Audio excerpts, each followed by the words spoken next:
वरम पुंडलिकाय दातुं मुनीन्द्रं समा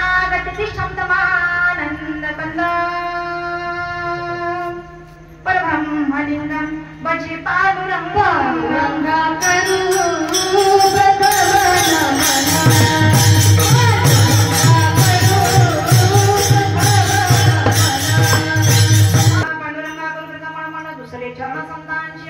त्यांच्या पदाने कथेचा विस्तार बाबाजी सद्गुरुदास कृपा ओम नमो ज्ञानेश्वर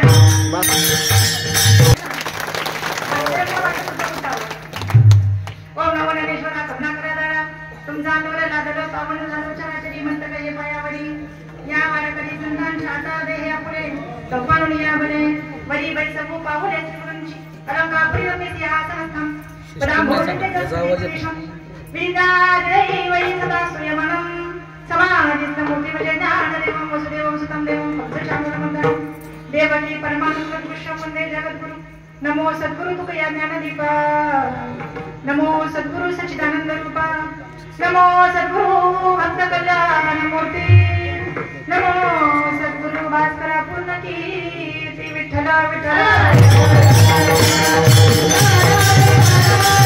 जीव सकळ जीवांचा देव आहे जवळ यमा अंतर्व आहे प्रसूत प्राप्त प्रसंगी कीर्तन रूपी सेवेकरता निवडलेला बंधू श्रीमंत श्री संत वैराग्यवंत वारकरी संप्रदायाचे कळस भक्तीचा आर्तरूप भागवत धर्माचा विश्वास सर्वगुण संपूर्ण व्यक्तिमत्व संतमान्य संत जगतमान्य संत देवमान्य संत श्रीमंत संत जगद्गुरु तुकोबराय वैराग्याचे मूर्तिमंत पुतळे देहूचे निवासी भगवान परमात्म्याचे लाडके परमभक्त श्रीमंत जगद्गुरु तुकोबराय जाईला संसार बैसरो अंगणी वैराग्याचे महानेते श्रीमंत जगद्गुरु तुकोबराय बहिणाबाईंनी ज्यांचा उल्लेख प्रेमानं सन्मानानं अभिमानानं आणि स्वाभिमानानं करावा ज्ञानदेवी रसिला पाया उभारिले देवालया तुका झाला से कळ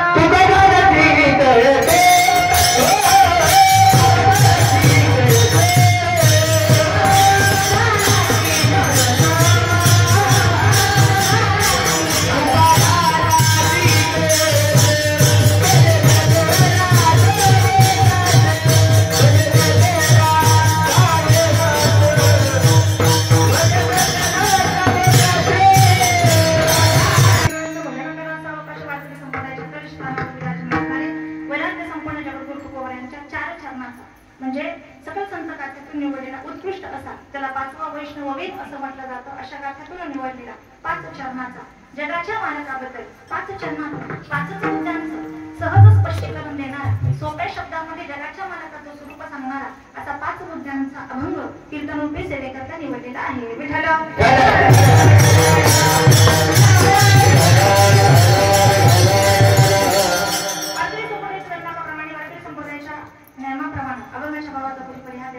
पण त्या परिहारापुढे थोडस तुम्हा सर्व ग्रामस्थांना स्पष्ट सांगू इच्छिते की हनुमंत गोविंद देसाई यांची कन्या वैकुंठवासी सौभाग्यवती निशाताई अनेक मुळीक ओगलेवाडी या राहणाऱ्या त्यांचं मगाशी आज सकाळी अकस्मित असं निधन झालं आणि त्यांचा सर्वच अंत्यविधी याच ठिकाणी संपन्न झाला आपला नामयज्ञ सोहळा सुरू आहे आणि या नामयज्ञ सोहळ्याच्या त्याचं अकस्मित त्यांचं निधन झालं मी ज्ञानोबा यांच्याने तुकोबरायांच्या चरणी प्रार्थना करते की त्यांच्या आत्म्याला चिरकाल शांतता प्राप्त व्हावी कृपया 1-2 मिनिटं सगळ्या श्रोत्यांनी उठून उभं राहावं पाठीमागं बसलेल्यांनी पण उभं वारकरी संप्रदायाच्या दशकाप्रमाणे नियमाप्रमाणे अभंगाच्या भावाचा परिहार असा आपला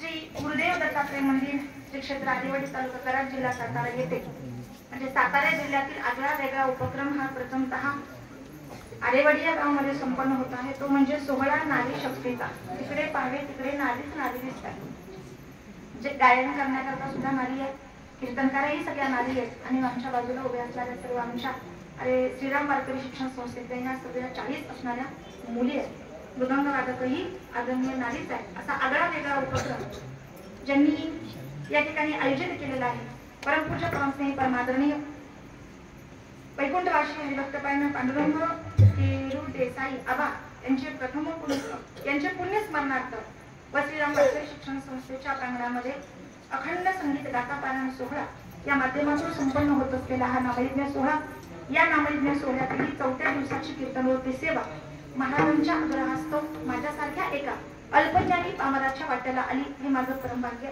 मी प्रस्तावनेमध्ये अजिबात जास्त वेळ घालवणार नाही आणि उचित वेळेमध्ये मला 5 चरणाचा यथोचित भावार्थ सर्वांच्या पर्यंत सोप्या शब्दामध्ये पोहोचवायचा आहे. ज्यांचं आजचं कीर्तनाचं सौजन्य आहे शहीद जवान संदीप सावंत यांचे स्मरणार्थ सौभाग्यवती अनुसया रघुनाथ सावंत मोठे त्यांच्या माध्यमातून आजचं कीर्तनरूपीचं सौजन्य आहे. मला थोडासा आवाज स्पष्ट द्या, घुमतोय फक्त याची काळजी घ्या. विठ्ठल विठ्ठल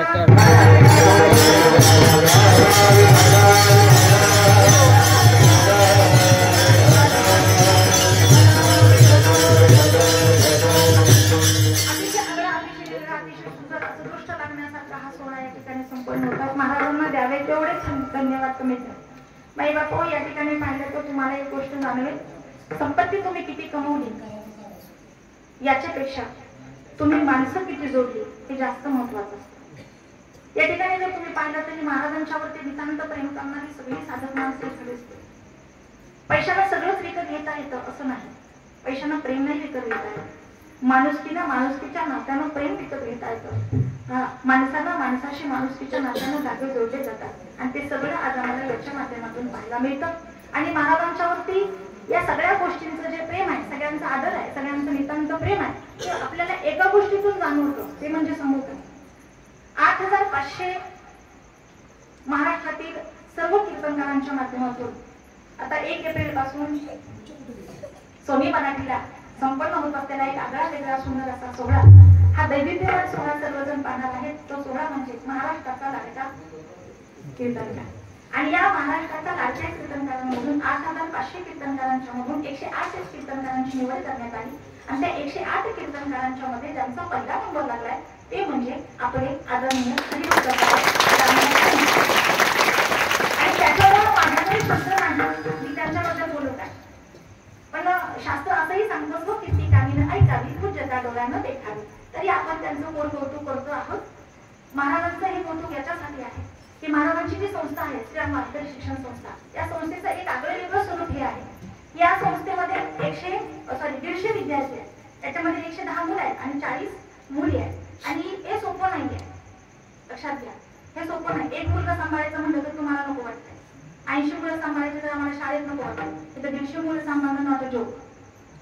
ते सांभाळण्यासारखं नाहीये महाराज, पण हे करतायत महाराज, हे त्यांचं श्रेय आहे. आणि हे त्यांचं श्रेय म्हणण्यापेक्षा धन्य माता पिता असे त्यांच्या आई वडिलांच्या पुण्याने त्यांच्यापर्यंत प्राप्त झालं. अतिशय दैदिप्यमान सोहळा आहे.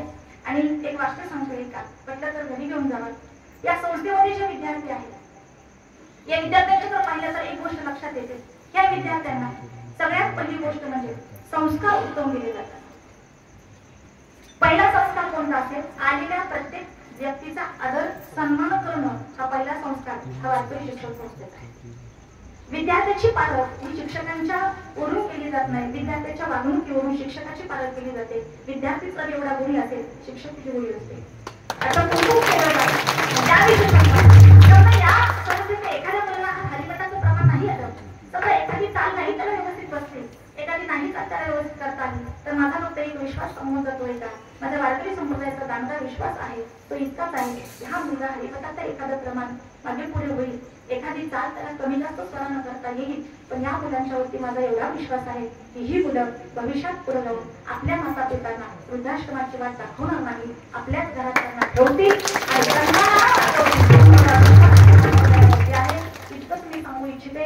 गोड अशी गाणी सांगत असणारे आमचे हरिभक्त ब्रँड सौरभ महाराज असतील. आणि इथे एक अजून एक दुग्ध शर्करा योगाच आहे, तिथं माये देखील कीर्तनाला होते आणि इकडे माई लेकर म्हणजे आदरणीय त्यांची गोड रात्री कीर्तन सेवा झाली आमच्या सरारीताई महाराजांच्या कन्या पुढी कन्या पूर्ण होती सात्विक दयाचा हरिक वाटे देवा. याच्यापेक्षा दुसरी संपत्ती काय कमवायची नाही, काही कमवायची नाही. किती कमवली तरी कुणी आपल्याला बांधून पण देणार नाही, त्यामुळे ते कमवण्याच्या नादात लागायचं नाही. माणुसकी फक्त कमवायची. अशा नसणाऱ्या आमच्या आरतीताई असतील, त्याचबरोबर त्यांच्या संगीतताई असतील, गोड अशा गाण्यातल्या आमच्या दोघी असतील, त्याचबरोबर आदरणीय भाऊ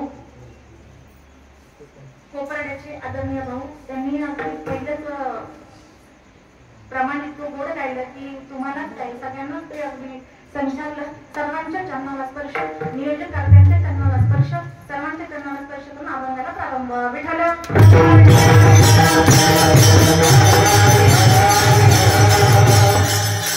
5 चरणाचा आहे. बऱ्याच जणांना प्रश्नचिन्ह पडले, महाराज चरण 5 आहे, सुटणार कधी, संपणार कधी, घरी जाणार. हा विचार करायचा नाही. कुटुंबाचं प्रमाण खूप आहे. विचार करता वाया आहे वेळ घटिकेचे मूळ पूजितीचे याचा विचार करू नका. आयुष्य तिकडे वायाला चाललंय त्याचा विचार करा. याचा विचार करा की 2 तास काय 3 तास इथं राहिलं तर इथंच आहे, पण बाकी ठिकाणी 2 तास केलं तर ते अनहित आहे. मोबाईल जर हातात घेतला तर रात्री सुद्धा कळत नाही पहाटे 4चा गजर कधी वाजतो नाही का दादा. तर त्याच्या आहारी आम्ही एवढे जातो आम्हाला पहाटे 4 वाजायला कळत नाही. मग कीर्तनात जाऊ दे ना पहाटे 4 तास काय लोकांना तिथं नको वाटतं. लांबून लोक आम्हाला घरात जातात. त्याचं कारण एक आहे जिथं वेळ देणं गरजेचं आहे तिथं वेळ दिला जात नाही, आणि जिथं द्यायला नको आहे तिथं माणसं 100% वेळ देतात. ज्ञानोबाने याला ओवी सांगितली. कोणती सांगितली सांगू? तुम्ही वेळ देत नाही ना तुमची अवस्था सांगते. उपदेते नाथे ना आदिरेते पुनरभिदिसे हे घटिका यंत्र जैसे परिभ्रमेना. हे घड्याळाचे मोठ्या प्रमाणात फिरणारं चक्र आहे. तो जन्माला आला तो तर मरणारच नाही. मग या वर्गातून घ्यायचंच काय नाही. वेळ द्यायचा जगाच्या मालकाला. का द्यायचं तर त्याची 5 बुद्धी समजून घेण्याकरता. देव कळावा आणि कळालेला देव मिळावा याच्यासाठी अट्टहास करावा. पहिल्या चरणामध्ये तुकोबरे म्हणतात देवाचा आणि जीवाचा संबंध आहे. शब्द फक्त लक्षात ठेवायचे. शब्दावरच चिंतन आहे. पाचही शब्दांवर चिंतन करायचे आपल्याला. पहिल्या चरणामध्ये देवाचा जीवाचा संबंध, दुसऱ्या चरणामध्ये जगाच्या मालकाचं अस्तित्व, तिसऱ्या चरणामध्ये जगाच्या मालकाचं स्वरूप, चौथ्या चरणामध्ये देवाच्या मालकाचं काम आणि 5व्या चरणामध्ये जगाच्या मालकाचा स्वभाव. म्हणजे किती मुद्दे लक्षात ठेवायचे? संबंध, अस्तित्व, स्वरूप, काम आणि स्वभाव. ह्या 5च मुद्द्यांवरती चिंतन. विठ्ठला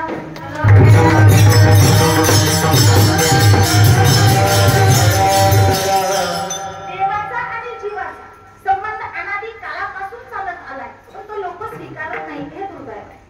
तुम्ही मला ताई ते कसं काय? आम्ही स्वीकारतो. मग स्वीकारताना माझ्या पटापट प्रश्नांची उत्तरं द्या. देव आहे का? आहे दाखवता का?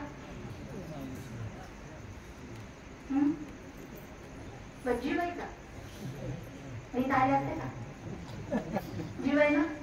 दिसतो का? दाखवता येतो का? मग अनुभवायचा आहे का? असं नाक 10 पाण्यात उभे राहत काय होईल तुम्हाला फोन करून सांगा. जीव आहे ना? आहे की नाही? किती सूक्ष्म आहे. उपनिषद शास्त्र वर्णन करतात की जीव किती सूक्ष्म आहे. प्रत्येक माणसाच्या डोक्याला केस आहेत ना? तुम्ही बोलत चालला अशी सुरुवात सांगते बोलत पाठीमागं झोपल्या का काय? जागे आहे ना? डोक्यावरून जाणार नाही, पण डोक्यात जरी तो सोपं सांगते. तर मराठी पण सांगते कळतंय ना? इंग्लिश मध्ये सांगू नको. मोकळ्या मनाने कीर्तन बसा. फुलपा लावलेत का घराला? कड्या लावलेत का? गडके जीव लागत का घराला? मनीसाठी मानतं बसा. आणि पुढच्या वेळेस हातात आम्हाला होणार आहे त्याचं चिंताच करू नका. पण निश्चिंतपणे कीर्तन नाही करा. विठ्ठला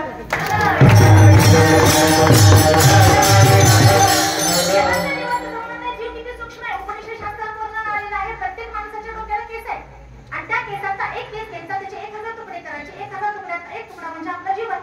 माहिती होतं आपल्याला? हे माहिती होतं का? 6 शास्त्र 18 पुराणामध्ये त्या उपनिषद शास्त्रामध्ये एवढं सूक्ष्म वर्णन आलं. एवढा सूक्ष्म जीव आहे. ज्ञानोबांनी तो सोपं केला. वासांची जिरणारी यथाविहाय नवाणी सयाती नरोपराणी तथा शरीरानी विहाय जिर्णानि नवाणी सयाती नवाणी दे.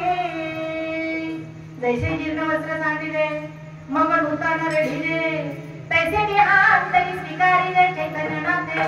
एखादं वस्त्र जुनं झालं फाटल्याने फेकून देतो आणि नवीन परिधान करतो. तसा जीव या पुढीतून दुसऱ्या पुढीमध्ये निघून जातो. कारण त्याला मरण नैनम छंदन्ति शस्त्राणि नैनम दहति पावकः न चैवं क्लेशयत्यापो न शोषयति मरुतः. त्याचं कारण या जीवाचा त्या देवाशी संबंध आहे. आपला संबंध कुठपर्यंत येतो? कुठपर्यंत येतो? डॉक्टरांची पत्नी न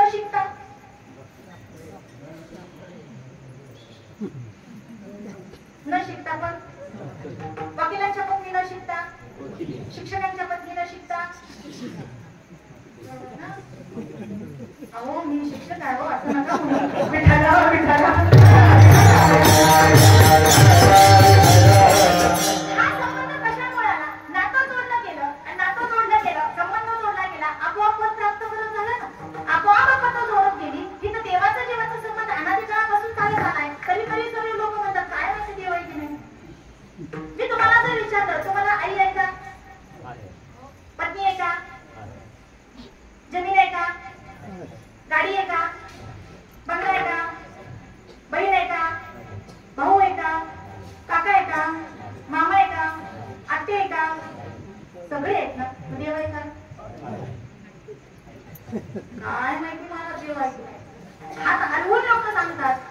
झाले हे शरीर कोणाची असते कोण बोलाविते हरिवी न बोलविते हे शरीर कोणाच्या सत्तेनं चालतं हेच आमच्या लक्षात येत नाही आणि आम्ही सहज देवाचा संबंध नाकारतो.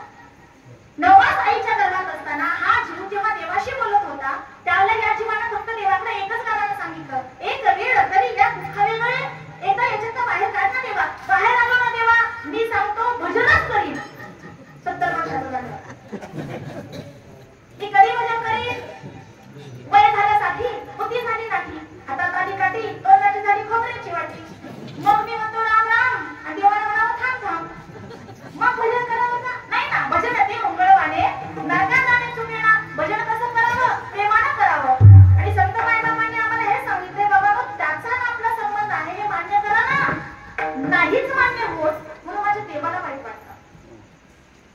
आणि देवाचा चेहरा पडला आणि जगाच्या मालकाला अर्जुनाला प्रश्न केला, देवा तुम्ही नर्वस का आहात? देवाला सांगितलं अर्जुना मी नाराज याच गोष्टीसाठी आहे, मला आतापर्यंत फसवणारं माणसासारखं दुसरं कोणी भेटलंच नाही.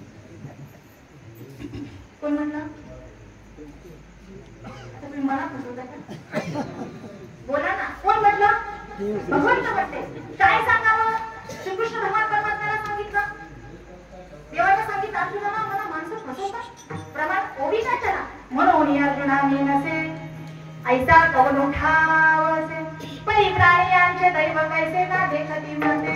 अरे ही सगळी लोक सर्व मला पाहून न पाहिल्यासारखं करतात आणि जेव्हा नाकाजवळ यांच्या संकट येतं तेव्हा माझ्याशिवाय यांना कुणी सुद्धा आठवत आणि एवढी माणसं मला फसवणारी भेटतात, पण माझा आणि यांचा संबंध अनादिकाळापासून चालत आलाय तरीही लोक नाकारतात याची मला खंत वाटते. आणि ती खंत साधू संत बायबाप म्हणतात, बायबाप हो ऐका, जो आम्हाला प्राप्त झाला तो तुम्हाला प्राप्त व्हावा, तो सहजासहजी मिळवावा, तो सहजासहजी तुम्हाला मिळावा याच्यासाठी आम्ही तुम्हाला विनंती करतोय. आणि साधी विनंती नाही, माझ्या संत हाता पाया पडून या जीवाला तुमच्यासारख्या माझ्यासारख्या जीवाला स्वतःच्याच उद्धाराकरता हातापाया पडून विनंती करावी. त्याच्यापेक्षा दुसरं मोठे पण काय? कर धोरणी वेळ तुम्हा तुम्ही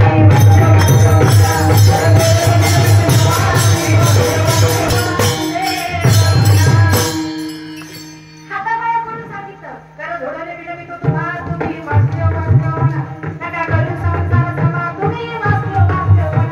अरे म्हणा ना, तरी लोक म्हणतात महाराज आता कुठं म्हणायचं वय असतं असतो ना. नाही ना, म्हातारपणी करतो ना पण म्हणतात कान गेले, हातात गेली, डोळे गेले, पाय गेले, मग म्हणायचं एक नाम हरी विठ्ठल केशवा आणि मंत्र हा जपावा. आईचं वैसोनी आवडल्या म्हणतो, थकल्यावर म्हणतो राहिली सेप्रीत वा राहिली लोकांना आहे ना संबंध मग मान्य करा ना. तुकोबरायांनी मान्य करताना सांगतात प्रत्येक अभंगाच्या पूर्वार्धामध्ये तुकोबरायांनी एका शब्दाचा विवार वापर केला. देव आमचा, देव आमचा, विशेषत्वानं आमचा आहे, सामान्यत्वानं तुमचा आहे. हो संकट आलं की तुम्ही देवाला धरता, पण आम्हाला दुःखातही तोच आहे आणि सुखातही तोच आहे म्हणून तो आमचा आहे. तुमचा तो विशेषत्वानं नाही, सामान्यत्वानं नाही. तुम्ही देवाला कधी पकडता? सांगा ना तुम्ही कोणती गोष्ट देवाची असं मान्य करता? घर कोणाचं? माझं. बंगला कोणाचा? माझा. गाडी कोणाची? माझी. संपत्ती कोणाची? माझी. इथे देवाचं काय आहे? मी जाऊ घरी? इथे देवाचं आहे? नाही ना. पण इथे भक्तच म्हणतात तनही तेरा मनही तेरा तेरा पिंड प्राण सब कुछ तेरा लेकिन तू है मेरा ये दादू का ज्ञान. हे सगळं तुझं आहे पण तू फक्त माझा आहे. हे वृत्ती जिथं निर्माण होते तिथं आपलं आणि देवाचं नातं जुळतं. विठ्ठल विठ्ठल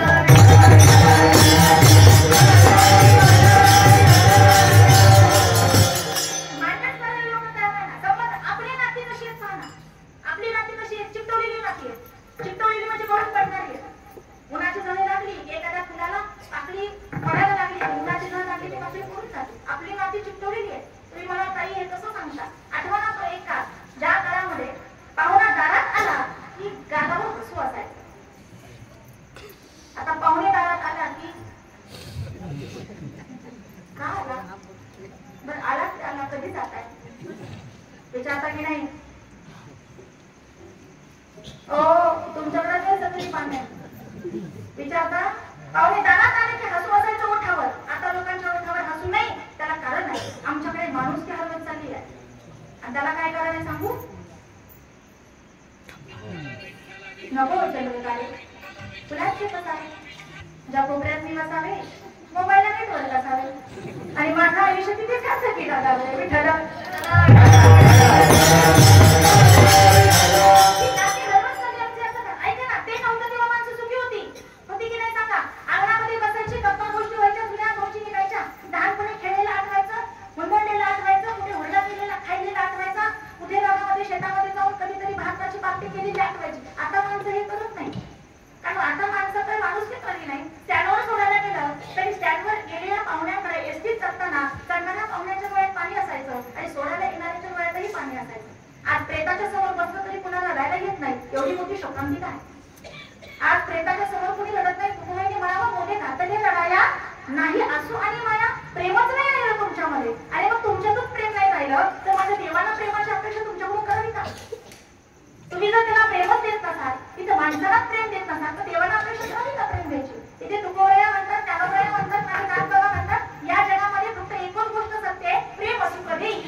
निघाले दिवाळे पहिल्या पिंगाळे पिढाले बायको नेली. बरं ना कोण म्हटलं? तुम्ही म्हणा. म्हणू शकत नाही, मी सांगते म्हणू शकत नाही. दुसरी आम्हाला म्हणतो बरे झाले देवा बाईला प्रकाशा बरी ही दुर्दशा जगामध्ये. दुसरी मिळाली की अपेक्षा किती उठल्या चालू असतो ना तिथं तो संध्याकाळपर्यंत बंदच नसतं. उठलं की चालू संध्याकाळपर्यंत बंद नाही. ही माणसं कापसाचे गोळे कानात घालून फिरतात. तुमच्या माहिती करता सांगते. तुम्ही माझ्याकडे पाहू ना कान डोळे म्हणून. आपलं एकदा सुरू झालं की ते शेवटपर्यंत थांबत नाही. कारण आपला स्वभावच तो झालाय. आपण बदलू शकत नाही. तिथं तुकोबरे देवाचे आभार मानतात कारण चित्तात समाधान आहे. तुकोबरेने मानावं याच्यात नाव आहे. त्यांना बायको चांगली मिळाली त्यांनी जाऊन देवाचे आभार मानतात. आणि आपले 70 ओलांडून मारुतीरायाच्या मंदिरात जाऊन म्हणतात तुझ्यामुळं. माझी भाषा समजत नाही. समजते ना तुमचं काहीच प्रतिक्रिया येत नाही. आपण त्या माहिती मध्ये तरी यावं तर कधीतरी जावं. तुमच्यामुळं 70 ओलांडल्या लक्षात आलं. तुमच्यामुळं झालं बरं का. कुणामुळं? 17 उद्यान होत नव्हतं तेव्हा अभिषेक घालून त्याच्या नाकातून पत्ताने घालवलं. आणि आता ही अवस्था आहे. ज्यांचे प्रपंच पत्नी उत्तम आहे तेही देवाच्या आधार मानायला गेले. बरे झाले तेव्हा बायको उत्तम दिली. प्रपंचही उत्तम करतील परमात्माही सांगेल. अशी बायको मिळाली. उत्तम प्रपंच चाललाय. परमात्मा उत्तम चाललाय. कोण होते ते? नाथबाबा होते ना माझे. त्यांनी परमात्मा उत्तम केला. प्रपंच उत्तम केला. तिसरे गेले देवाला मध्ये बरे झाले तेव्हा बायकोच मिळते. मोकळा झाला. कोण होते ते? नरसिंह मेहता होते. आता दृष्टांत संपला. सिद्धांत सांगते का? सिद्धांत हा सांगतो त्याच्या चित्तात समाधान आहे ना त्याला देवाची प्राप्ती झाल्याशिवाय राहत नाही. आणि तुम्ही समाधानी जोपर्यंत होत नाही हे विजयानंतर तैसेची नाव चित्ती असू द्यावे समान. समाधान आहे की नाही? संत मायबापांच्या चित्ती असू द्यावे. तुम्ही कशा परिस्थितीत असता समाधानी राहिला शिका. कारण सांगते जन्म दुसऱ्यानं दिला, सांभाळ दुसऱ्यानं केला, नाव दुसऱ्यानं दिलं, सन्मान दुसऱ्यानं दिला, आपल्याला नोकरी दुसऱ्यानं दिली, पहिली आणि शेवटची अंघोळ ही दुसऱ्यानेच घातली. सरते शेवटी मरणाच्या सरणावरती सुद्धा दुसऱ्यानंच नेलं. आपल्या सगळ्या निधीचा खर्च दुसऱ्यानेच केला. आपल्याला जाणारे पण दुसरेच आहे आणि आपल्याला जळाल्यानंतर आपली संपत्ती वाटून घेणारे सुद्धा दुसरेच आहे. मग अहंकार कशाचा करता? रावणाचा कडेला गेला नाही तुमचा माझा जाईल का? 80,000 बायका होत्या, 1,15,00,000 नातू होते, 1,15,00,000 पंत होते, मारताना एकटाच होता. कोटी दही काशी आणि तांब्याची शुद्ध कांचनाची 7 कोटी लंका सोन्याची होती पण सोबत नाही नेता आली. तुम्हा मला सोबत येणारी फक्त एकच गोष्ट आहे आणि ती म्हणजे फक्त गळ्यात घातलेली पवित्र तुळशीची माळ। याच्या व्यतिरिक्त सोबत काही येणार नाही। मरताना काही गोठ्यात, 4 चाकी दारात, पत्नी दारापर्यंत, समाज स्मशानभूमीपर्यंत, ज्याला जन्म दिला चितेला अग्नी येणार, सोबत येणार केलेल्या कर्म संतांची सेवा, भगवंताच्या नामाचं चिंतन, म्हणून तरी देवाचं अस्तित्व मान्य। याच्या व्यतिरिक्त दुसरं काही येणार नाही। सगळी माणसं सुखामध्ये सोबती आहे, दुःखामध्ये सोबती कुणी नाही। तुकोरांच्या हे लक्षात आलं। तुकोरांनी सांगितलं प्रपंचाच्या दराड्यामध्ये वाहणारी कुणी आम्ही माणसं थोडंसं प्रपंचकडे डोकावून पाहिलं तर तुमच्या लक्षात येईल माया विनवी ब्रह्मदागरे म्हणता आम्ही महादेवी हरे हे संपत्तीचे वारे सासो गारे जाईल। किती आयुष्य आहे हे मायेचं आव्हान आहे। फक्त माझं म्हणणारी माणसं शेवटी आपल्याला कुणी नाही हे मान्य करा आणि देव आपला करा। याच्याकरता देवाचा जीवाचा संबंध आहे हे मान्य करा। विठ्ठल विठ्ठल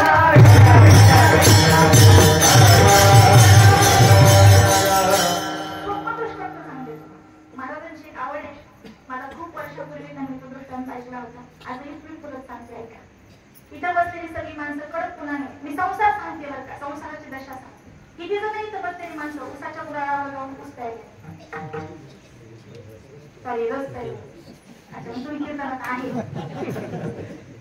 किती जण रस द्यायले सगळेच पिल्याचे तुम्ही फक्त रस पिता पण कधीतरी त्या ज्या चाकातून त्या काय म्हणते त्या गुराळातून जिथून रस येतो आत घातल्यावर त्याचं माहिती कधी घेतली का नाही ना। आता आज ऐकलं ना पुढे गेल्यावर त्याचं निरीक्षण करा। ते दोन्ही सरळ फिरतात आणि उलट फिरतात, एक उलट एक सरळ आहे की नाही बघा।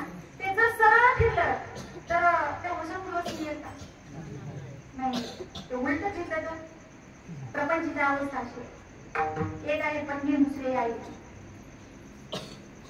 एक आहे पत्नी दुसरी आई। प्रपंचामध्ये आपण कुठे गुंतलोय पत्नीचंही ऐकावं लागतं आईचंही ऐकावं लागतं आणि आपण मधल्यामध्ये असंच म्हणतो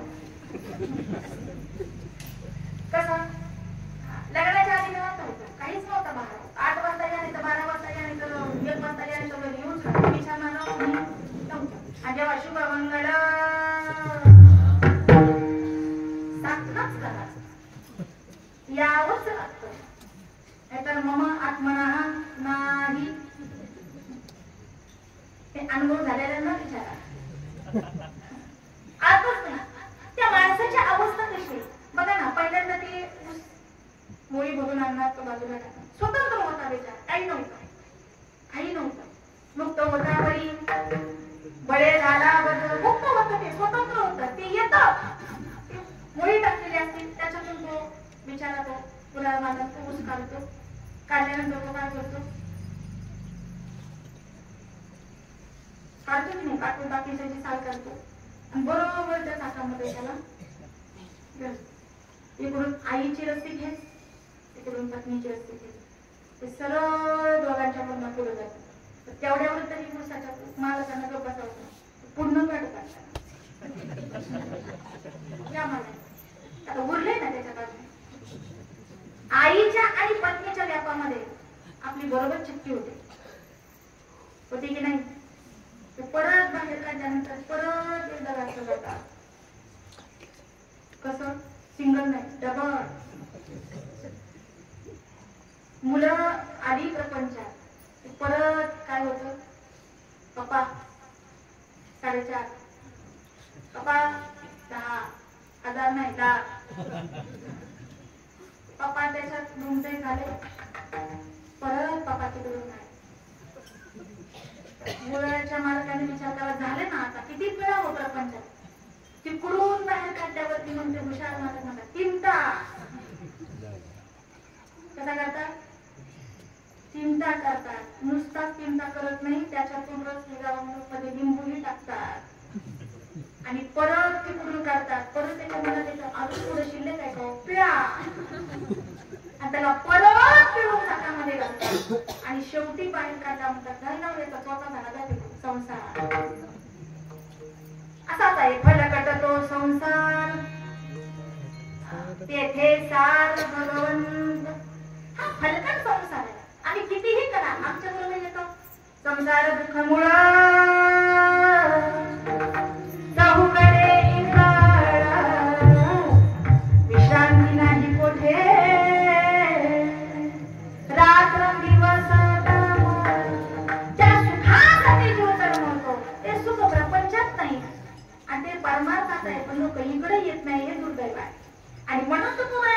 आलं. सामान्य जीवाला हे कळावं ना बाबा, त्याच्याकरता माझा देव कळावा म्हणून तुकोबराने अभंगाची रचना केली. अभंगाचं पहिलं चरण. देव आमचा देवा जीव सकाळ जीवा जीव आहे महाराज आणि जीव आमचा आहे. देव आमचा आहे म्हणून जीव आमचा आहे. आम्ही पिऊ दिलाय त्याला सगळं वाहून टाकलंय. तुकोबराने म्हणतात मनाला तिथे जाऊन थांब बाबा, कारण आम्ही आता देवाचे झालो. आम्हाला बाकी कोणाचं काही वाटत नाही आणि वाटत असतं तर माझ्या वाट्याच्या वह्या मी बुडावल्या नसत्या. आपण बुडलेल्या प्रकार पण तुकोबराने म्हणतात सोडलं ना, सोडिला संसार माया दया वरी भार. आणि किती प्रेम करावं त्या प्रपंचात. काय आहे त्या प्रपंचात? वैताग लोक नाही त्या प्रपंचात. मला भगवान परमात्म्याचं अस्तित्व जाणवलं आणि मग ते अस्तित्व कुठं जाणवलं? आत हरी बाहेर हरी आणि हरीने घराची कोंडी नाही. देवानं आमचं अख्खं घरच कोणतं कोणतं घर हे बरं हे आपलं आहे का? मग हे कोणाचं आहे? देह हे काळाचे धन कुबेराचे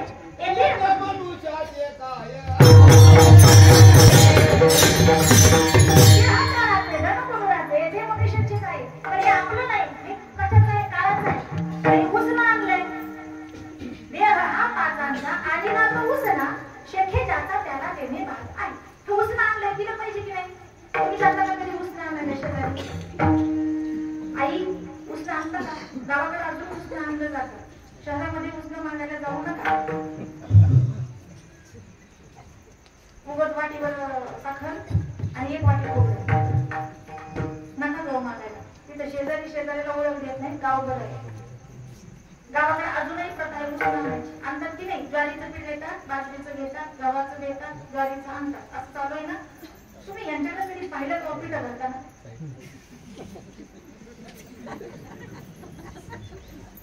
आता म्हणता का होय म्हणा म्हणा की मला सांगा ते पीठ सुटतच आहे की नाही? हे पीठ सुटतच आहे. मग ते असं भरायची गरज आहे का? एवढं कुशाग्र बुद्धिमत्तेच आहे आमच्या माईला. आणि भरणारी हुशार आहे काही घेणारी कमी हुशार आहे. याच्यापेक्षा जास्त हुशार आहे. हे असं जर भरलेलं नाही ना तर भरतात ते भरतात आणि वरून त्याला नक्षी काढून देतात. घेऊन का देणारी घेणारी घेते ती म्हणते जशाच कसा आम्ही पुस्तक नाही. ती घरी आली बाळाची होते आमच्या बाजूला निघतात. एक नाही तर दोन भाकरी होतात. ते देणारी सुद्धा तसेच देते. ते उसनं जसं आणलंय तसं द्यावं लागतं. हे उसनंच आणलंय 5 तत्वांचं. हे 5 तत्वांना द्यावंच. त्याचा भरोसा करायचा नाही. काय क्षणा भंगुर नाही बरं बसा अरे सावध पोरा माया आशा. कशाला विचार करत आहे? त्याचं अस्तित्व मान्य करा ना.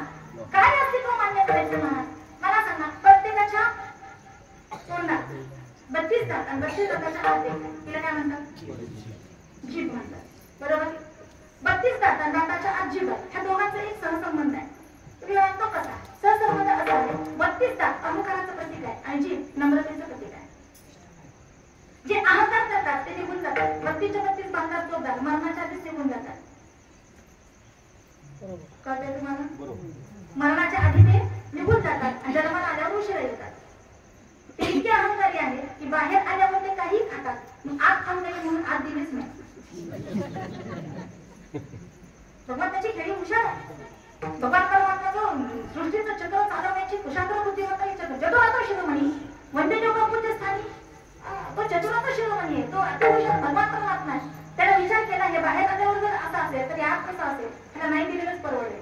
हे अहंकाराचं प्रतीक आहे. टिकत नाही. पण जीभ नम्रतेचं प्रतीक आहे. त्याचा सहसंबंध असा आहे. दाताला जिभेला सांगितलं हम 32 तो अकेली माय. दात काय म्हणतात? हम 32 तो अकेली माय. जीभ म्हणते शांतपणा करूच नका. मी सांगते ते ऐका. एक बार टेढ़ी चलू 32 गिर जाए. एक बार टेढ़ी चलू 32 गिर जाए. जी जर कुस्ती वाकडी चालली तर काय म्हणतात? दुखीतच पडेल. अहंकार करायची गरज नाही. मान्य करणं भगवान परमात्म्याचा स्वभाव. हे देह जर काळाचा असेल, घर जर कुबेराचा असेल, ही संपत्ती जर आपल्यासोबत येणार नसेल तर आपण काय केलं पाहिजे? त्याची सत्ता मान्य केली पाहिजे. ज्ञानोबाने सांगितलं माझा भगवान परमात्मा कुठे? काही सारं यामध्ये मी राहू असता सर्व सुखाचा आराम ही भ्रांतासी काहू विषयावरी सदा गती राम देहा देही एक आणि सूर्य प्रकाश सगळीकडे माझा एकत्र चित्त भगवान परमात्मा है। सबसे बड़ी तो पृथ्वी है, पृथ्वी काहे की बड़ी, वो तो भगवान शेष के माथे पे था। शेष बड़ा, शेष काहे का बड़ा, वो तो भगवान शंकर जी के गले में पड़ा। तो भगवान शंकर बड़े, अरे भगवान शंकर काहे के बड़े, उनका कैलाश पर्वत तो रावण ने उखाड़ा, तो रावण बड़े। अरे रावण काहे के बड़े, वो तो प्रभु रामचंद्र जी के बाण से ही उड़े। तो भगवान बड़े, भगवान रामचंद्र जी काहे के बड़े, वो तो हनुमान जी के हृदय में खड़े।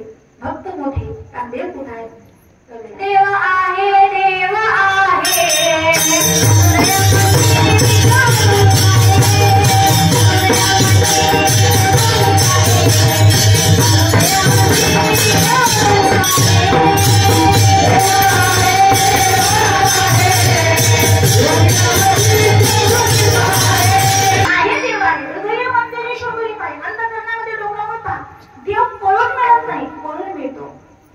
कधी मला सांगतात तुझ्या आणि आत्मसत्तेमध्ये बाबा जो मी पणाचा पडदा आलाय ना, तो जर बाजूला सारखी तुला देव भेटेल ना, घुंगट कपट खोल तुझी राम जरूर मिळेल. मी जर आडवा काहीच होत नाही दादा. घर मी बांधलं म्हणला ना, तुमचं घर इथंच राहिला. तुकोबरायांचं म्हणता देवा मी तू पण जाऊ दे दुरे, जाऊ दे ना, ते मीही नको आणि तूही नको. प्रपंच तुमचा आहे, पण ऐका तो तुम्ही चालवता कशावर. जगाची भूक भागवणारा तो भगवान करत नाही, त्याच्या सत्तेशिवाय अन्न सुद्धा मिळत नाही. का मिळतं ना, दाणे दाणे ते विका होत आहे खाण्यामध्ये का ना. जे तर देणारा भगवान परमात्मा आहे त्याचं अस्तित्व मान्य केलं पाहिजे. कुठे माझा भगवान परमात्मा, ऐका आपल्या देहामध्ये 70% पाणी आहे, बरोबर. आपल्या देहामध्ये 70% पाणी आहे, पण जर जखम झाली तर रक्तच येतं. विचार करा, 70% पाणी आहे पण जखम झाली तर रक्तच येतं. पण ज्या वेळेला विचार करतो हृदय हे रक्ताचंच आहे, पण हृदयाला जखम झाली तर पाणी डोळ्यातूनच येतं. किती विरोधाभास आहे. इथं माझा देव आहे. बाळ जन्माला आलं की दुधाची निर्मिती करणारा भगवान परमात्मा आहे. जब दंत नहीं दिए तब दूध दिया, और जब दंत दिए तो अन्न न दे. जेव्हा तुला दात नव्हते तेव्हा दुधाची उत्पत्ती केली, आणि जेव्हा तुला आता दात दिले तर अन्नाची उत्पत्ती करणारा हा जगाचा मालकच आहे. म्हणून त्याचं अस्तित्व मान्य करा. कुठे तो जळी स्थळी काष्टी पाषाणी बलिला विठ्ठल, जिकडे तिकडे तो म्हणून व्यापला आहे. कुणी विचारलं ना तुम्हाला देव कुठे आहे, मी सांगेन तुम्हाला देव कुठे आहे. मोराच्या सुंदर लावण्यामध्ये विधू नाचण्यामध्ये माझा देव आहे. कोकिळीच्या सुमधुर गायनामध्ये माझा देव आहे. एखाद्या लावण्य मुलीच्या सौंदर्यामध्ये माझा देव आहे. सूर्याच्या प्रखर तेजामध्ये माझा देव आहे. चंद्राच्या शीतल शांत प्रकाशात माझा देव आहे. नदीच्या झुळझुळत्या पाण्यात माझा देव आहे. कुठे नाही देव सांगा ना, माझा भगवान परमात्मा आहे. अनु रेणू या ठोकळा तुका आकाशा एवढे ना, सूक्ष्माती सूक्ष्म जीव जंतूपासून जर अनापर्यंत जर विचार केला तर व्यापणारा जो कोण आहे तो माझा देवच आहे. फक्त मान्य करता आलं पाहिजे. सांगा ना त्याचा अस्तित्व कसं. 32 तासाच्या आज जी नम्रांची जीव आहे की नाही, बरोबर. ती बोलते आता, बोलते की नाही, बोलते का. आता काय करायचं सांगते. हात काय करू मला, हात आहेत ना, या हातातल्या 2-3 बोटांनी आपली जीभ पकडायची. इथं नाही घरी गेला आणि बोलायचा प्रयत्न करायचा. बोलता येतं का पहा. बोलविता धनी वेगळाची. आपल्याच हाताने आपण जी पकडली तर बोलता येत नाही. त्याचं कारण बोलविता धनी वेगळाची. बोलवणारा जर वेगळा असेल तर सांगा ना, भगवान परमात्मा आहे की नाही. भगवान परमात्मा आहे की नाही. अजून उदाहरण सांगते का. हवा आहे का, आहे का, दिसते का, मग आहे म्हणता येईल का.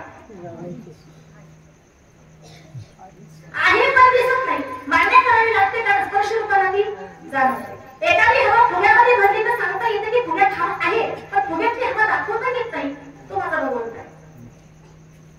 हा अनुभवण्याची गोष्ट आहे. म्हणजे काय, नगावऱ्या सांगतात सगुण आणि निर्गुण, व्यक्त आणि अव्यक्त, मूर्त आणि अमूर्त. सगुण आणि निर्गुण जो तो माझा भगवान परमात्मा. ऐसा तो ब्रह्मांडाचा धन. तो व्यापक पुराणी दृष्टिक्षेपामध्ये पाहण्याकरता काय करावं. दिसतं ते सगुण, दिसत नाही ते निर्गुण. निर्गुणाच्या भक्तीपेक्षा सगुणाची भक्ती सोपी. उदाहरण काय, पाठ आणि पोट दोन्ही आहे. समोरचं पोट दिसत नुसतं म्हणत आहे पण पाठीमागची पाठ दिसत नाही म्हणून नाही म्हणता येत नाही. तसा माझा देव आहे म्हणून तो जाणवला पाहिजे आणि अनुभवता आला पाहिजे. विठ्ठल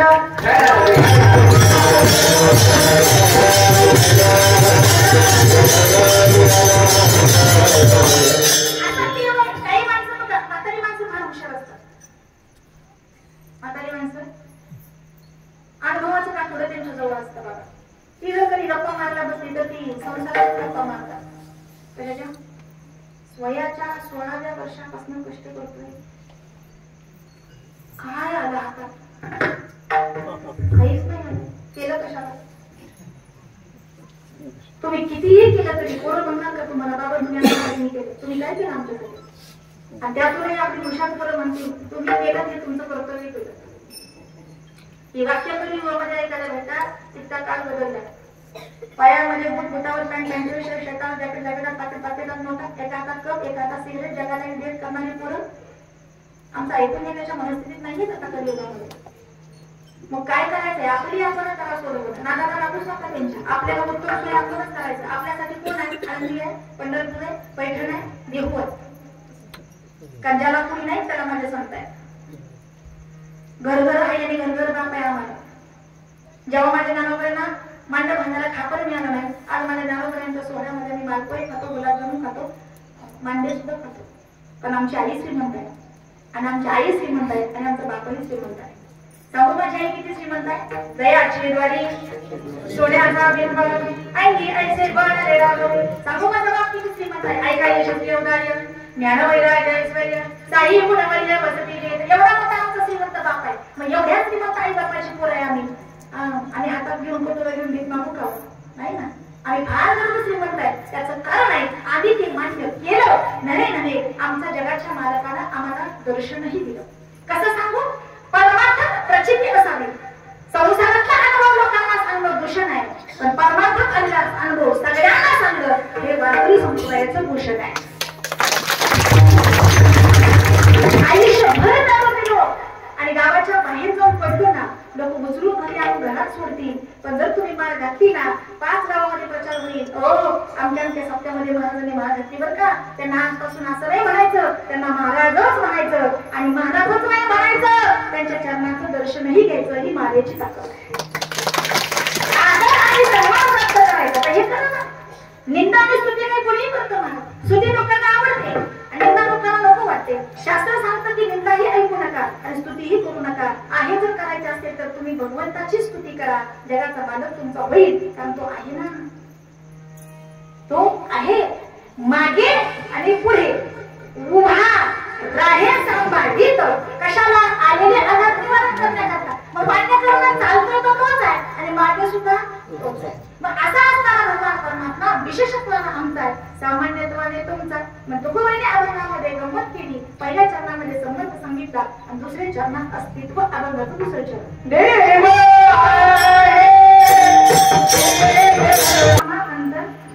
आताही हरी बाहेरही हरी.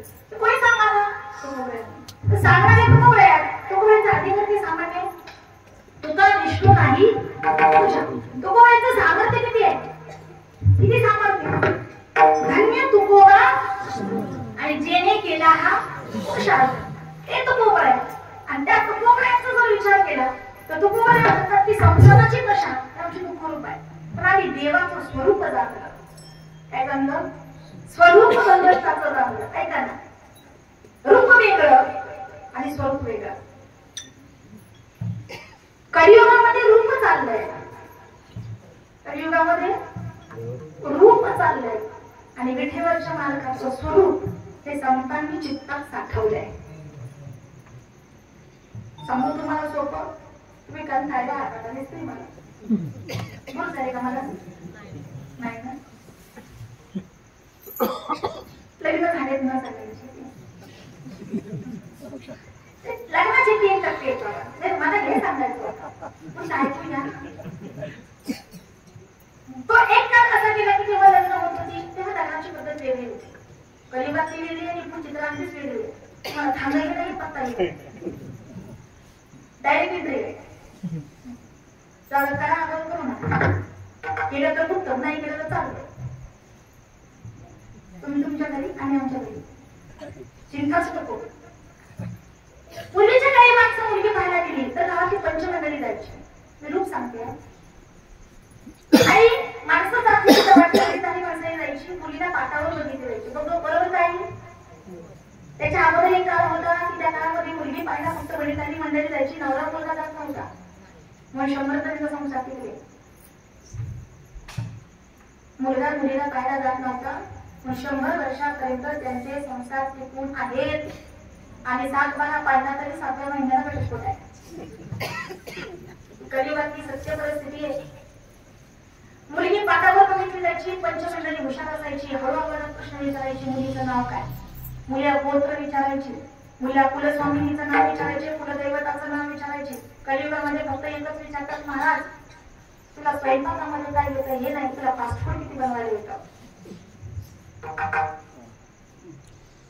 काय बनवायला येतं? स्वयंपाक नाही, फास्ट फूड किती बनवायला येतं. आणि फास्ट फूडचं नियम सांगू, हॉटेलची टेस्ट, पोटात गेले वेस्ट, आजारमध्ये वेस्ट, डॉक्टर करता टेस्ट, पैसा होतो वेस्ट, भाजी भाकरी इज द बेस्ट.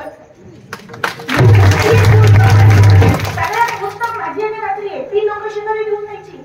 मुलीला त्या काळची आई विचारायची तिला स्वयंपाक येतो का. कलियुगामध्ये मुलं विचारतात फास्ट फूड येतं का. फास्ट फूड खाणाऱ्या माणसांना एक लक्षात घ्या, फास्ट फूड खाणारी माणसं फास्ट निघालेली आहेत परतीच्या प्रवासाला. हे कलियुगातली सत्य परिस्थिती आहे. त्या काळातली मुलगी गुणावर पाहिली जायची का रूपावर पाहिली जायची बाबा? गुणावर. ते गुण कोणते? पंचांगातले नाही. 36 गुणात जरी जुळलं तरी ती एकीकडेच आहे, एकीकडे. पंचांगातले गुण पाहिले जात नव्हते, त्या मुलीच्या अंगात किती गुण आहेत हे पाहिलं जायचं. त्या काळातली माणसं चिकित्सक बुद्धीनं मुलीचे परीक्षण करताना मुलगी जिथून पाहायची, तिथून जिथून चालत येते तिच्या चालण्यावरून लक्षात घ्यायची मुलगी किती गुणवान आहे. ही त्या काळातली चौकस बुद्धी होते. कलियुगामध्ये मुलगी राहते कशी याच्यावरून समजलं जातं ती मुलगी आहे कशी. गुण घरात आल्यावर करतात, सासूला बिछाना बांधायला द्यायचा. ही सत्यता आहे. रामायणामध्ये गेला तर तुम्हाला 4 गोष्टी तिथे जाणवतील. जी रूपाना वाईट, गुणांना वाईट. दुसरी जी रूपाना वाईट पण गुणांना चांगली. तिसरी रूपाना देखणी पण गुणांना वाईट. आणि चौथी गुणवानही आणि रूपवानही.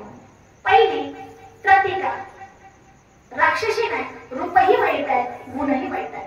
दुसरी त्रिजटा, रूपानं राक्षसी नाही पण गुणवान आहे, भगवंताचं वचन करते. तिसरी कैकेयी, रूपवान आहे पण गुणवान नाही, एकाच वचनात पतीला स्वर्गवास आणि प्रभू रामचंद्रजींना वनवास. चौथी आदी माया शक्ती सीतामाई, गुणवानही आणि रूपवानही, म्हणून म्हणतात ग्रंथात गीता, प्रेमात माता आणि पतिव्रतेमध्ये सीता. 14 वर्षाच्या वनवासात भगवंतांनी सीतामाईला झोपलेलं पाहिलं नाही. याचा अर्थ माई झोपत नव्हत्या असं नाही. देव झोपल्यानंतर झोपायच्या आणि देव उठायच्या अगोदर उठायच्या. कलियुगातली सीता कधीच जागी विसरत नाही. ही कलियुगातली सत्यता आहे.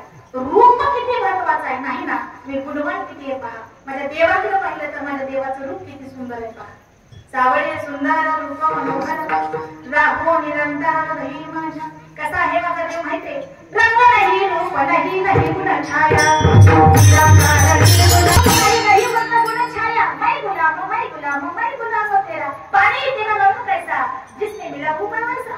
देवाचं सर्व जर पाहिलं तर तुकोबा म्हणतात राहो आता ह्याची डोळा मन रंग. किती गोड रूप आहे माझ्या भगवंताचं आणि एवढं गोड रूप आहे. कलियुगातली माणसं पहा महाराज, रूपाकडे बघू नका, गुणाचा विचार करा. गुणवान माणसं कमी नाहीये आणि गुणवानाचं कौतुक करत चालू. ते दृष्टांत सांगू का तुम्हाला? अकबर आणि बिरबल बादशाह ह्या दोघांचा संवाद सुरू होता. कोणाच्या वर्णावरून त्याला कधी स्तुती त्याची निंदा करू नका, त्याला हिरवू नका. सगळ्यांची वेळ येत असते. अकबर बादशाहने बिरबलला सांगितलं, बिरबल देवानं तुला बुद्धी चांगली दिली पण तुला रूप नाही दिलं बघा. काय म्हटलं? झोपल्या का जाग्या? झोपा पण घराचा पत्ता द्या मला. तुला बुद्धी दिली पण तुला रूप दिलं नाही बाबा. तुझं रूपवान असता तर प्रत्येक माणसाकडे काही ना काही चांगलं आहे, काही ना काही वाईट आहे. बिरबल बादशाहने ऐकलं, वाईट वाटलं. म्हणजे आता उत्तर नको, वेळ आली तुला. काही दिवस निघून गेले असे कडक उन्हाळ्याचे दिवस सुरू झाले. कडक उन्हाळ्याच्या दिवसामध्ये म्हणजे आता उत्तर द्यायची वेळ झाली. काय उत्तर द्यावं? मला म्हटले मला चला ना आपण जरा राज्यात फेरफटका मारू. आता यावे ना उठ झालाय चला ना मला जरा लोक काय करतात लोक कशी राहतात जरा पाहून ये. आणि फेरफटका मारण्याचा अकबर भाषण दिलं तसे दोघंही काय आता गंमत कशी झाली. व्याकुळ झाले तांदळाने अकबर बादशाह आणि तहान लागली मग त्यांनी बिरबलला सांगितलं अरे तहान लागली बाबा मला कुणीतरी पाणी मिळतंय का बघ. ते म्हणजे मला 2 मिनिटावर आता घर आहे ना माझं आपण तिथं जाऊया आणि पाणी घेऊया. तिथपर्यंत चालत आल्यानंतर बसायला असं दिलं. बसल्यानंतर बिरबलला तो प्रश्न आठवला. राजाला मला सांगितलं होतं बुद्धी दिली पण रूप नाही दिलं. त्यावेळेला राजाला कधी प्रश्न केला महाराज ऐका ना तुम्हाला तहान लागली ना पाणी प्यायचं ना हो मग सांगा ना चांदीच्या ग्लासमध्ये कोवळं पाणी आणून का काळ्या पिठामाटातला थंड. महाराज बोलले वेडा असता चांदीच्या ग्लासामध्ये कोमट पाणी पिण्यापेक्षा काळ्या माठातलं थंड पाणी पिलेलं उत्तम आहे. ते म्हणले महाराज इथं तुम्ही काय पाहिलं इथं काय पाहायचं म्हणजे चांदीच्या ग्लासातलं पाणी कोमट आहे चांदीच्या ग्लासातलं रूप नाही पाहिलं माठाचं गुण पाहिला रूप नाही पाहिलं. माठातलं पाणी थंड आहे. बिरबलानं उत्तर दिलं अकबराला बादशाह तुम्ही मला प्रश्न केला होता की देवानं तुला बुद्धी दिली रूप नाही दिलं. ऐका ना इथं तहान लागली तुम्ही थंड पाणी पिण्याकरता माठाकडे पाहिलं माठाचा गुण पाहिला रूप पाहिलं नाही. कलियुगामध्ये गुण पहा रूपाचा भरोसा नाही. आज दारावर खडी आहे उद्या तिथे सुरकुती पडणार आहे. आज डोळे हरणीसारखे चपळ आहे उद्या त्याच्यातून दृष्टीतून घाण येणार आहे. आज नाक इतकं दाणेदार आहे उद्या त्याच्यातून शेंबूड येणार आहे. इतकं गोड मुख आहे ते वाईट होणार आहे. हे माझं नाही हे तुमचं तुला नाक मुख कळू लागले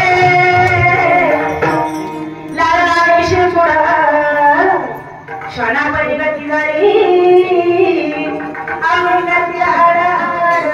ही काय जेव्हा याच्यातून बाहेर पडणार आहे मग याच्या रूपाचा भरोसा करू नका.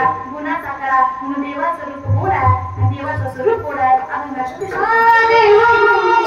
एवढी छान नाही मला माहिती आहे वाटलं तर तुमचं हे करत साखर किती गोड आहे तुम्ही शब्दात नाही सांगू शकत. किती त्या प्रश्नाला प्रश्नचिन्हच आहे किती गोड आहे नाही सांगू शकत.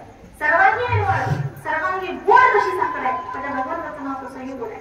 अमृता गुणी गोड नाम तुझे देव इतकं गोड आहे तुझं नाव आणि तुझं रूपही तसंच गोड आहे. तुझ्या रूपाकडे पाहिलं ना असं वाटतं देवा आता दृष्टीनं फिरे माझा माझे चित्त तुझे तुझ्या डोळ्याकडे तुझ्या रूपाकडे पाहत बसावं लागतो एवढं तुझं रूप गोड आहे. आता त्या 3 चरणामध्ये 3 मुद्दे स्पष्ट झाले. पहिला झाला देवाचा जीवाचा संबंध दुसऱ्या चरणामध्ये अस्तित्व तिसऱ्या चरणामध्ये भगवंताचं स्वरूप. आता सांगणारा या 3 मुद्द्याला अनुसरून जगाच्या मालकाचं काम काय.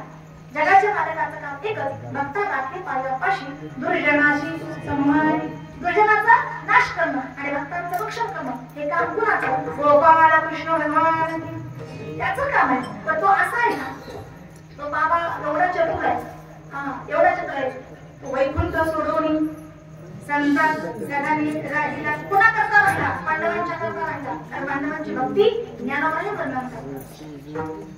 किती गोड आहे माहिती ना बाबांची ओळी देखा नवलतया प्रभूंचे अद्भुत प्रेम भक्तांची जे सारथ्यपण माझे करीतो असे. अर्जुनाच्या रथाचं सारथ्य पण जगाच्या मालकानं करावं. अर्जुनाच्या रथाची गोडी जगाच्या मालकानं धुवावी आणि राजश्री यज्ञामध्ये उष्ट भगवंतानं करावं. त्याला कारण आहे देवाच्या जीवाचा संबंध. अर्जुनानं सांगितला कृष्ण माझी माता कृष्ण माझा पिता बहीण बंधू चुलता कृष्ण माझा सगळी नाती माझी भगवंता बरोबर आहे. म्हणून अर्जुनासाठी देव सुभद्रा सुद्धा झाले. भक्तीचं प्रेम इतकं गोड आहे भक्ताचा तो स्वभाव आहे. ज्ञानोबांच्या 12व्या अध्यायामध्ये भक्ताष्टकामध्ये 8 श्लोकामध्ये 32 लक्षणं भक्तांची सांगितली. कारण भक्त कुणाला म्हणावं एवढं सोपं. तुमची आमची भक्ती सांगू हरिमुखे म्हणा चुलीवरचं दूध उतू गेलं पुण्याची रंगा कोणतरी पोटात लेकावर बाहेर आले म्हणा इथे झालं का असा भेटेल नाही भेटणार. तिथं संतांची भक्ती एवढी उदार होती काही झालं तरी झाले फक्त एकच आहे तुकोबराया म्हणतात आमची भक्ती सांगावी तुम्हाला छंदया रामा झाले तर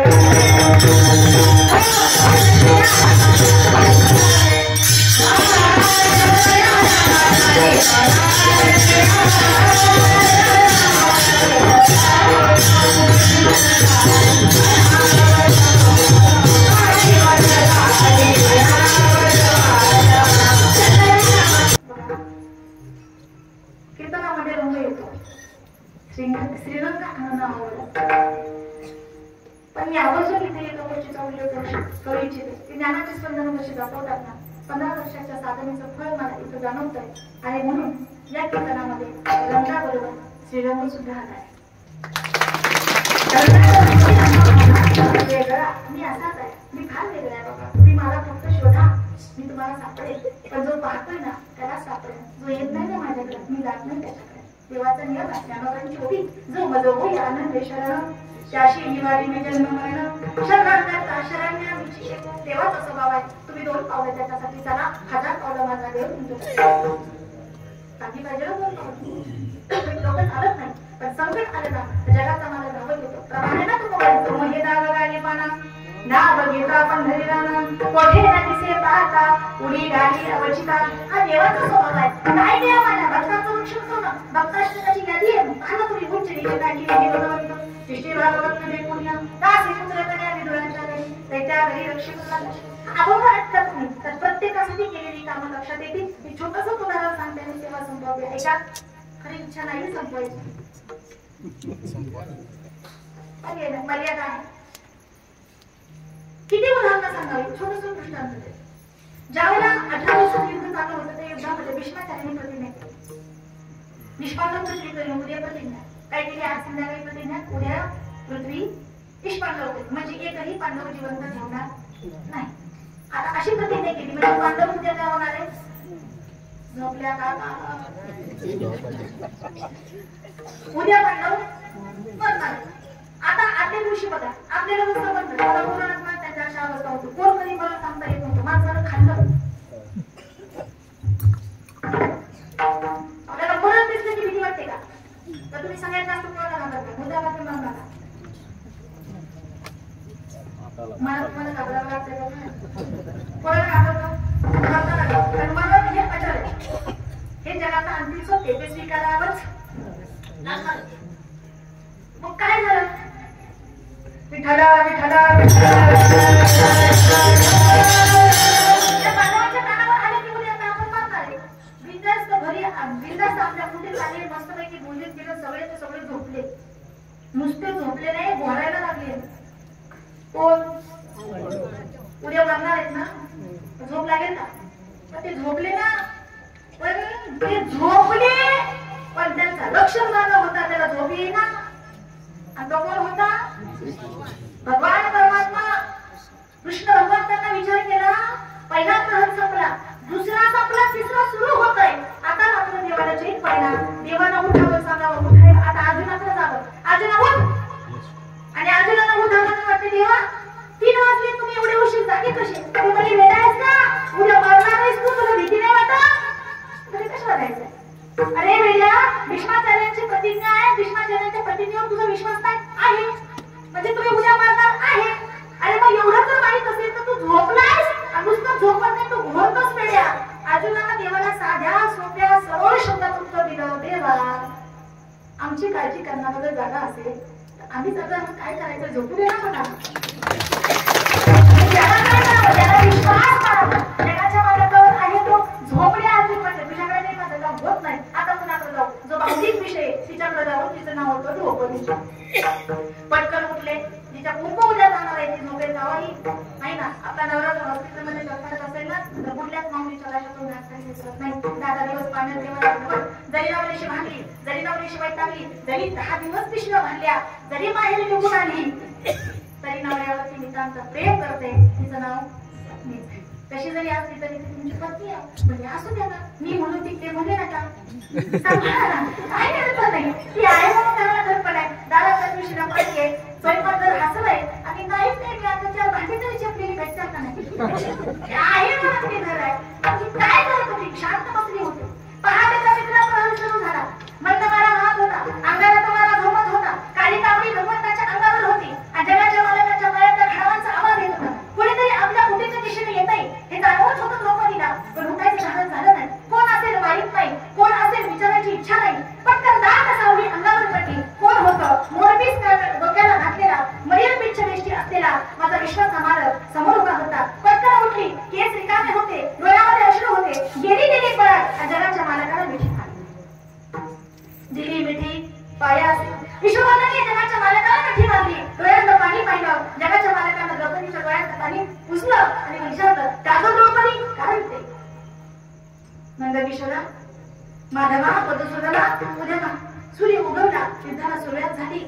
सूर्यास्तापर्यंत माझ्या कपाळचे कुंकू जाणार आहे. तुला काहीच वाटत नाही का रे? इथं भक्तीचं आणि प्रेमाचं नातं आहे, इथं बहीण आणि बाबाचं नातं आहे. दोन्ही नात्याला इथं अर्थ आहे. देवाला सांगितलं द्रौपदी आता विचार करायची वेळ नाही, पटकन बोल, मी सारखं तिकडे माझ्यासोबत चल. देवा कुठं जायचं? कुठं नको, फक्त माझ्यासोबत चल. सत्य द्रौपदीनं पायात चपला घातल्या. माधवानं आपल्या अंगावरती कापडी घट्ट लगायचे. पायाच्या चपलांचा आवाज येत होता. मंद मंद पावलानं जगाचे मालक पुढे चालले होते आणि द्रौपदी देवाच्या मागे चालली होती. द्रौपदी मागे चालत होती, देव पुढे चालत होते. द्रौपदी विचारत होती, देवा सांगा ना कुठं जायचंय? कुठं नको, माझ्यासोबत चल. कुठे आली? पर्णकुटीपर्यंत. जिथे भीष्माचार्य साधनेला बसले होते. देवाला सांगितलं द्रौपदी थांब, आता दृष्टांत चित्त येऊ नाही का? आजच्या कीर्तनाचा सांग हा दृष्टांत आहे. द्रौपदीला सांगितलं थांब, पायातल्या चपला काढ. कुणी सांगावं? देवाला सांगावं. पायातल्या चपला द्रौपदीच्या काढल्या. जगाच्या मालकानं द्रौपदीच्या पायातल्या चपला हातात घेतल्या. नुसत्याच हातात घेतलं नाही महाराज, द्रौपदीच्या पायातल्या चपला जगाच्या मालकानं आपल्या बगलेत घेतल्या आणि स्वतःच्या अंगावरून कापडी पांघरून घेतली. एवढा उदार माझा विश्वाचा मालक आहे.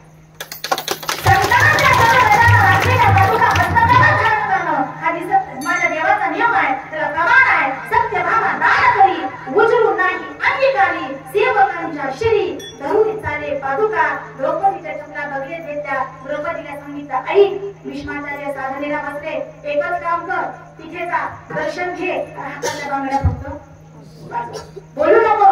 आतमध्ये गेली, दर्शन घेतलं, हातातल्या बांगड्या वाजवल्या. बांगड्याचा आवाज आला, लक्षात आलं की ज्या आरती बांगड्या वाजल्या त्या आरती कोणी स्त्री माझ्या दर्शनाला आली. भीष्माचार्यांचे डोळे बंद होते आणि बंद डोळ्यातून आशीर्वाद बाहेर पडला. इष्टपुत्र सौभाग्यवती तसा आशीर्वाद मुखातून बाहेर पडला. पटकन द्रौपदी मागे आली आणि जशी मागे आली ना, मागे आली की म्हणे तातश्री तातश्री आवाज ऐकला. द्रौपदीचा आवाज आहे. पटकन लक्षात आले, खान डोळे उघडले. भीष्माचार्यांना घाम उठला. 2 तासानंतर पतींना मारणार आहे. आता 2 तासाच्या आशीने आशीर्वाद दिला. एकच सौभाग्य होती हो, तो खरा की हा खरा? द्रौपदीकडे पाहिलं, थरथर कापत होती. द्रौपदी एकटी झालीस का ग? भीष्माचार्य होते. एकटी झालीस नाही. कोण आलंय? दास आलाय. कोण आलंय? सेवक आलाय. कोण आलंय? बंधू आलाय. कुठे आहे? मागे. जावं भीष्माचार्यांनी कुटीच्या बाहेर. दरवाजाच्या आड आला.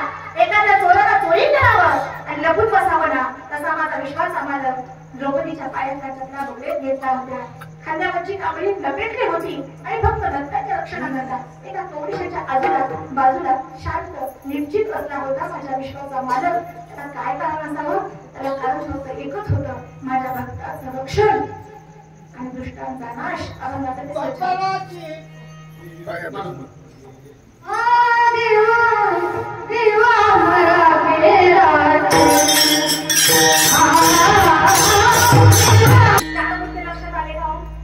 संबंध, अस्तित्व, स्वरूप आणि काम. भगवंताचं काम काय? भक्ताचं रक्षण, दुष्टांचा संवाद. जगाच्या मालकाने एकच केलं, सुख ठेवी आम्हासाठी, दुःख आपणची घोटी. स्वतः दुःख घेतलं आणि सुख मात्र आमच्या पदरात दिलं. काय कारण? आम्ही त्याला जे आवडतं ते त्याला दिलं. काय आवडतं देवाला? ते आवडे देवासी तो ऐका प्रकार. नामाचा उच्चार रात्री विठोबा रघुमाई.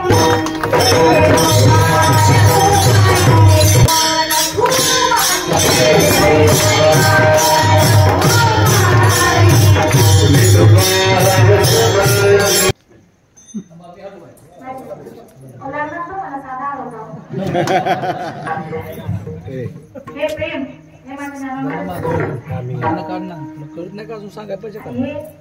परमार्थात आल्याशिवाय संसाराच्या गप्पा किती मारा, तिथं सुख नाही. इथं आल्यानंतर सुख मिळाल्याशिवाय राहतच नाही. फक्त एकच आहे, इथं येण्याचीच अपेक्षा आहे. आणि हे सर्व तुकोबाने सांगावं, ऐका, तुम्ही कसेही असलात तर तुमच्यात बदल करण्याचं काम हे संतांचं आहे. आणि तो बदल झाला की माझ्या देवाचा स्वभाव गोड आहे. फक्त मी नाथ महाराजांचं एकच प्रमाण सांगते, ऐका. स्वभाव माणसाचा बदलत आहे, त्या संतांच्या संगत केल्यानंतर बदलल्याशिवाय राहत नाही. पाणी एकच आहे पण विषात मारक आहे, मिरचीला तिखट आहे आणि उसात गोड आहे. पाणी एकच आहे तर तिघांच्यामध्ये फरक आहे. तसं तुम्ही कशी असलात संतांच्या सानिध्यात गेलात ना, संत तुमचा स्वीकार करतात. आपण सारिके करीत तात्काळ नाही काळ वेळ या लागे आणि येतच नसे तर करुणी सायास शिकविती. तुमच्यातला स्वभाव बदलणं हे संतांचं काम आहे. त्याचं कारण सांगते. कुत्र्याचा शेप जर 6 महिने वेळ घातला त्याचे सरळ होणार नाही. पण असंत असलेला कितीही पापी असला संतांच्या सांगितल्याला गेला का वाल्याचा वाल्मिकी झालाच. हा स्वभाव संतांचा आहे. नाथ महाराजांचे गोड प्रमाण आहे. तेवढं प्रमाण म्हणते आणि माझ्या सेवेला पुन्हा आधी होती नासी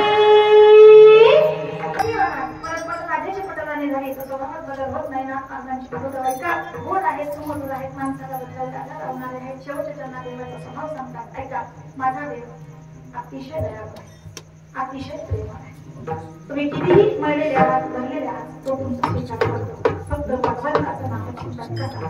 काळ वेळ नाम उच्चारिता नाही. दोन्ही पक्षपाती जरी पुण्य कमवायचं असेल तर एकच करा. हरी नुसते म्हणा, हरी म्हणा आणि पुण्याचे धर्मात पूर्ण करी. याचं कारण भगवंताचा स्वभाव गोड आहे, भगवंताचा स्वभाव दयाळू आहे. किती दयाळू आपल्याला शोध देवा दयाळा, देव दयाळा, देव दयाळा, देवा दयाळा.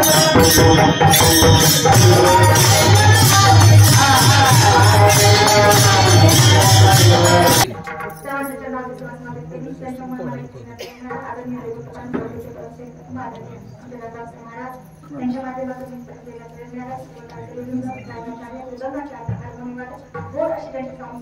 सर्वांच्या अभ्यासूच होता.